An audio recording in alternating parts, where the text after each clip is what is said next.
Hi అండి, welcome to dream house channel from Renuka. అందరూ ఎలా ఉన్నారండి? బాగున్నారా? మా అమ్మ వండే స్టైల్లో మటన్ కర్రీ చూపిస్తానండి.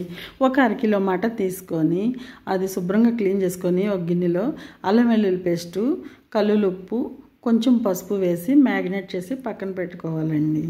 ఇలా పక్కన పెట్టుకున్న తర్వాత ఒక కడాయి తీసుకొని కూరకు సరిపడా ఆయిల్ వేసుకొని తర్వాత 2 ఉల్లిపాయలు 2 పచ్చిమిరపకాయలు కోసిందండి. ఆ కోసిన తర్వాత అవి కూడా వేసి అల్లం వెల్లుల్లి పేస్ట్ కూడా వేసి ఈ అల్లం వెల్లుల్లి పేస్టు ఉల్లిపాయలు పచ్చివాసన పోయేదాకా ఆయిల్ పైకి వచ్చేదాకా బాగా ఫ్రై చేసుకుందండి. ఫ్రై చేసుకున్న తర్వాత ఇందులో మ్యాగ్నేట్ చేసి పెట్టిన మటన్ కర్రీ ఉంది కదా, మటన్ ఉంది కదండి, దాన్ని కూడా అందులో వేస్తుంది అనమాట. అందులో వేసి ఇంకా ఒక 10 నిమిషాలు హై ఫ్లేమ్లోనే దాన్ని మగ్గించింది. ఎందుకంటే మటన్లో వాటర్ వస్తుంది కదండి, ఆ వాటర్ అంతా పైకి వచ్చి బాగా కూర అంతా దగ్గరికి అయ్యేటట్టు వేగేదాకా ఒక 10 నిమిషాలు ఆయిల్లో పెట్టి మళ్ళీ ఒక 10 నిమిషాలు లోగా పెట్టి అలా ఆయిల్ పైకి వచ్చిన తర్వాత కారం, కూరకు సరిపడా కారం వేసిందండి. ఆ కారం కూడా బాగా దగ్గర రానిచ్చి తర్వాత గోంగూరని ఉడకపెట్టి మిక్సీ పట్టిందండి, అది కూడా దానికి సరిపడా వేసిందండి.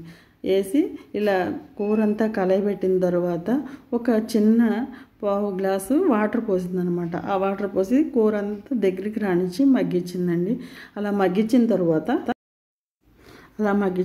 కూర అంతా చాలా దగ్గరికి వచ్చేదాకా చేయాలండి. తర్వాత కొంచెం పొడి మసాలా వేసిందండి. మీలో ఎంతమందికి గోంగూర మటన్ ఇష్టమండి? కామెంట్ చేయండి.